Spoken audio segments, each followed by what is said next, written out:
मित्रांनो, प्रधानमंत्री उज्ज्वला गॅस योजना अंतर्गत नवीन गॅस कनेक्शन देण्याची प्रक्रिया सुरू झाली आहे। ज्या कुटुंबांकडे अजूनही गॅस कनेक्शन नाही त्यांनी उशीर न करता आजच अर्ज करावा। कोण पात्र आहे?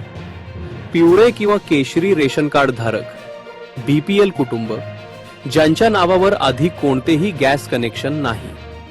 काय लाभ मिळेल?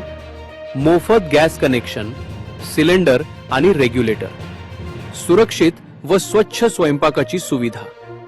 आवश्यक कागदपत्रे: Aadhaar card, ration card, bank passbook, mobile number आणि पासपोर्ट साइज फोटो। अर्ज कुठे करायचा? जवळच्या गॅस एजन्सीत। ऑफलाईन किंवा ऑनलाईन अर्जाची सुविधा देखील उपलब्ध आहे, त्यामुळे संधी दवडू नका। ही महत्त्वाची माहिती गरजूंपर्यंत नक्की पोहोचवा। लाईक करा, शेअर करा, सबस्क्राइब करा।